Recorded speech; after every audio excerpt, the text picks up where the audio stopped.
This NBA offseason has been crazy like no other. I've already talked about the bigger signings and trades. So now we're going to get into the nitty gritty and talk about every signing that's happened within the last 2 or 3 days. Starting with the Miami Heat bringing in Tim Hardaway Jr., just like his dad.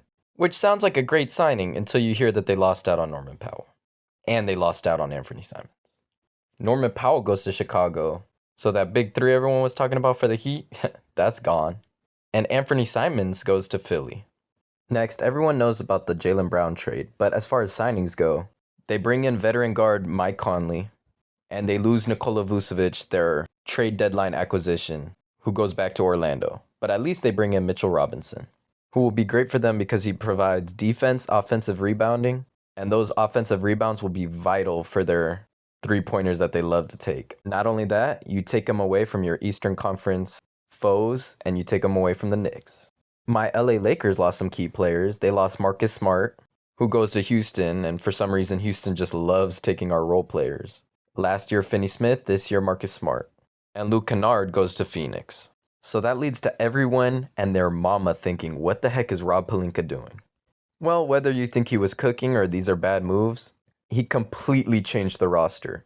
He trades 2 first-round picks and 2 pick swaps to bring in Walker Kessler and then immediately signs him to a 4-year, $130 million deal in a sign-and-trade. Then he brings in Toronto power forwards Sandro Mamu, Colin Sexton on the mid-level exception, and then finally Quentin Grimes on a 4-year, $60 million deal. Kelly Oubre recently signed with the Indiana Pacers, which is an amazing pickup for them, and he'll be coming off the bench, just shoring up that bench depth.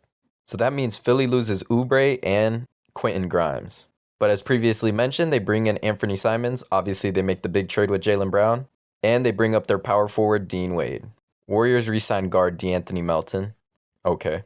Detroit, unwilling to pay Tobias Harris, makes Tobias Harris go to the San Antonio Spurs on a 2-year, $31 million deal, which is great for San Antonio. Instead, Detroit goes after John Collins on a 3-year, $51 million deal. That means so far the Pistons have lost Tobias Harris and Isaiah Stewart, and in return, they've replaced him with John Collins, and are still yet to re-sign Jalen Duren. Very interesting. We'll see what else Detroit does. Finally, Houston finally re-signs forward Tari Eason. Reportedly, he was eyeing a 5-year, $100 million deal last year, and he bet on himself and declined it, and maybe he should have took a page out of Dennis Schroeder's book because he should have took that deal. Instead, he gets a 5-year, $81 million deal. If there's a signing I miss, I probably covered it in another video, but I'll update with any further news.